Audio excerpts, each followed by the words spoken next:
Hello, beautiful soul. Thank you so much for joining me today. We're going to continue talking about stinking thinking. And stinking thinking is something that you might not even realize that you're doing on a daily basis. And when I talk about stinking thinking, today we're going to focus on the stinking thinking that you think and talk to yourself about. What do you say to yourself on a daily that is stinking thinking? How many times throughout the day do you criticize or bully yourself? We don't even realize we're doing it. We don't realize that we are bullying ourselves every single time we tell ourselves how stupid we are. Every single time we tell ourselves, what an idiot. You can't do anything right.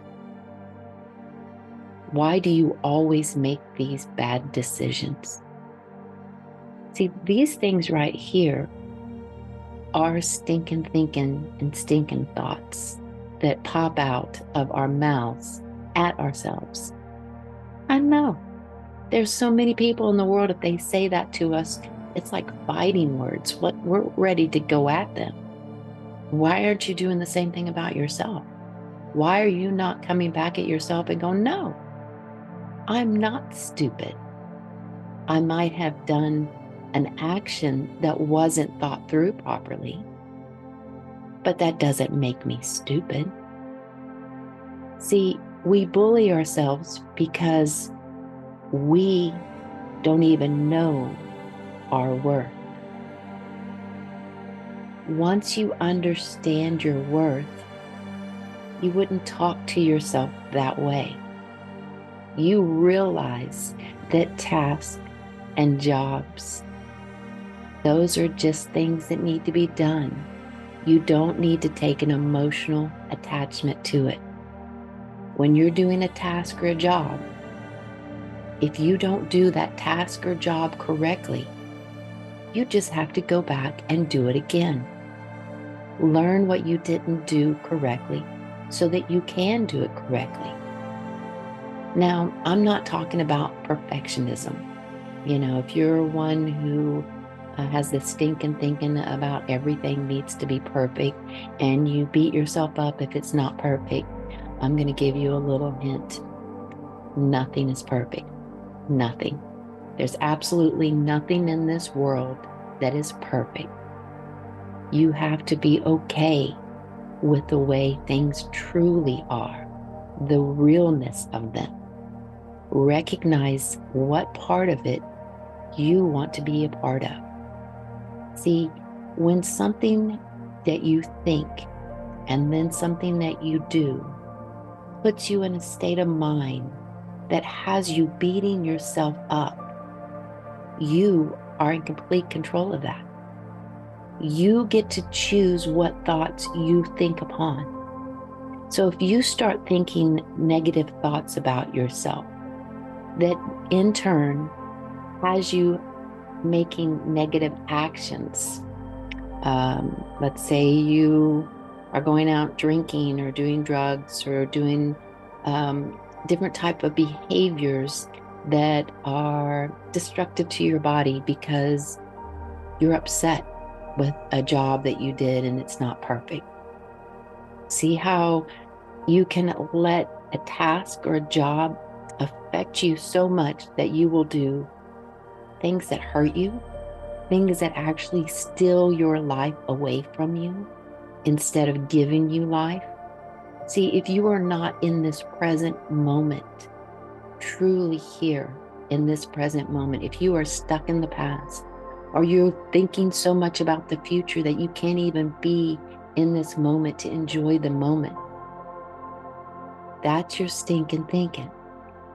You can stop it. You can choose to decide at this moment what you want. You can choose to decide how you want to feel. It's completely up to you. You cannot control the situations around you. You can only control how you let the situation affect you and how you're going to respond to it. That's it. That's what you have control over. So one way that I like to help my clients understand just how they are bullying themselves is I like them to write down the thoughts that they have throughout the day, especially when they catch themselves, saying negative things about themselves. Write them down. I have a journal on Amazon that you can easily get, and it will have written there negative and positive thoughts, things that you think about yourself throughout the day. Write it down. Positive ones too. If you happen to look in the mirror and go, ooh, you look good today, write that down. If you happen to look in the mirror and go, ooh, you look good today, write that down. What are you thinking about yourself? Now, after you have written down several days, I want you to go back and review them. It's usually 7 days after 1 week of this analyzing your self-thoughts, self-talk. I have my clients go back over what they've been thinking and what they've been saying about themselves. And it's not a right or wrong thought. It is a choice. You get to choose what you're going to think upon. And if you're thinking on more negative thoughts, you will probably recognize that your mood is in a negative state, that you are in a more depressed, upset, angry state. You're not living in a state of mind that brings you peace and harmony, where you can easily flow from one emotional moment to the next because you're not held down by the past. And so when you allow yourself to recognize which of the thoughts is going to serve you in the way that you want them to. See, this is your life. When you wake up in the morning and you ask yourself how you want to feel, that is completely up to you. You can't change the circumstances that you're in. You can't, you can, but not instantaneously. You just have to be in this circumstance for that moment. And you get to choose that emotional state that you're in at that moment. And when I wake up and I choose my emotional state for the day, which is normally going to be an emotional state of peace and calm, one that I easily can go back to. See, this emotional state right here of peace and calm, when I feel happiness and joy, I can go up. See, that's the bad thing about screens. You got to watch your hand. I can go up. I can take that emotion to that happiness, excitement, that just, yes, thrilling lifestyle. But if I stayed here, tried to keep this my emotional state all the time, what comes up has to come down. So if I tried to stay ecstatic and happy all the time, then it would come down way past that middle ground. And it would go more to the depressing, negative, drained, because you're an energy being. Emotions are energy. So here in the peace, calm, this is the fluid state. This is the state that whenever I go up to happy, I easily go right back down here because I stay there only for 90 seconds.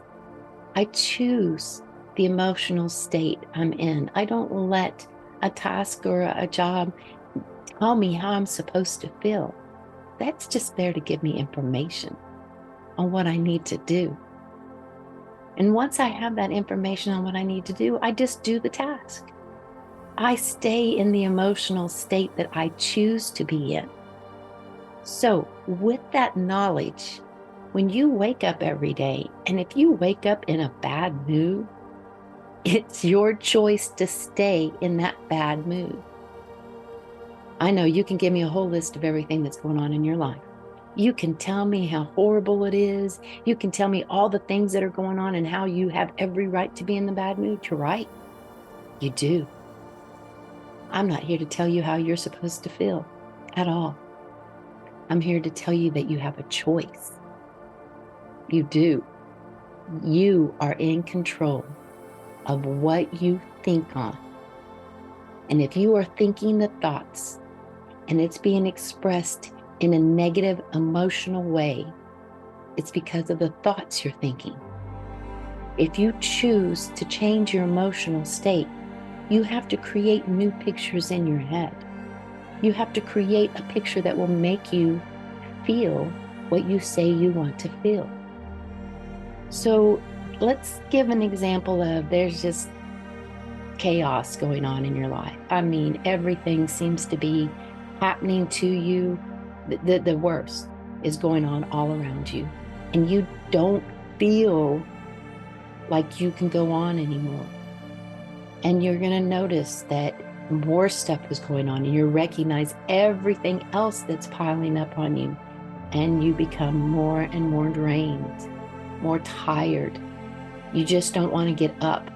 You don't want to face the day. You don't want to even start the day. You don't want to even have the gift called the present moment, because you are so caught up in the things that are happening around you that you have lost complete control of understanding that what's happening within you is in your control.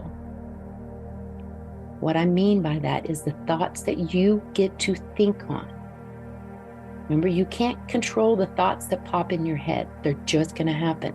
You can control if you think on that thought. So if there's negative things going around you, do you have to focus on those negative things right now? Is there a task or a job that you need to do right now that you need to focus on? Remember I said you don't attach emotion to a task or job, just do that task or job. Now, as you're going through your day, if you are choosing to no longer be controlled by your outside circumstances, if you are choosing your emotional state, choose it now. What do you want to feel? Peace, calm, a little happiness thrown in there. How do you want to feel? Or are you enjoying being pissed off? Do you love just being angry? Do you love that feeling, that rage that comes? Is that something that just motivates you every day to experience? It's your choice. Truly, you can choose to be a person with a disposition of happiness, peace, and calm, or you can be that person that's just a complete jerk, an asshole that just spouts off any mean, hurtful thing to anybody around them because they're just trying to let the rest of the world feel the way they feel. It's your choice. It's your choice how you feel each moment. Now, when you have something happen to you and you feel like you just like feeling, we've all had that. That's that 90 seconds. That's that time that you feel it fully. You have permission to feel your emotions fully. Heck, Jesus even felt his emotion fully when he flipped the table. But he didn't sin. He didn't continue with that behavior and go around and start punching people. He didn't start punching people with his words either. He just spoke the truth. 90 seconds. After that, go back to your baseline chosen emotion. When you have a place I like to call home, my emotional home, when you find that feeling that's going to keep you in that emotional home, my emotional home of peace, my emotional home of joy, my emotional home of just being satisfied with being me. It's a wonderful place. And when you can be in that state of mind, even when your world is falling in around you, you understand how you are in control. Most of us are in control of nothing because we allow everything to be in control of us. We allow our spouse, our children, our jobs to be in control of how we feel, how we act, what we think. You're not in control. Or you can stop and realize that you were given the power by the Almighty to have control, to have free will, to choose the life that you want to live, to choose what you want and how you want to feel. Once you understand that you have this gift inside of you, you can live the present moment fully the way that you choose. See, that word choose. It's you. You get to choose. You have free will. You have free will to live this moment fully aware of what's going on. Or you can let yourself be so caught up in the past or be dreaming of the future that you don't recognize what's right in front of your eyes. It's your choice. Now, I want you to understand I'm here to help you. I've created so much content for you to be able to go and find what speaks to you. If you're somebody who enjoys reading, you can read my blogs. If you're a video person, I've got a lot of videos on YouTube that can help you. All of this is there for you. But if you need one-on-one, if you need more hands-on contact to help you get to this mindset of what it is that you want, reach out to me. I'm here to help you. I'm here to help you love the life you live right now. Thank you. Thank you for joining me today. And I look forward to seeing you next time.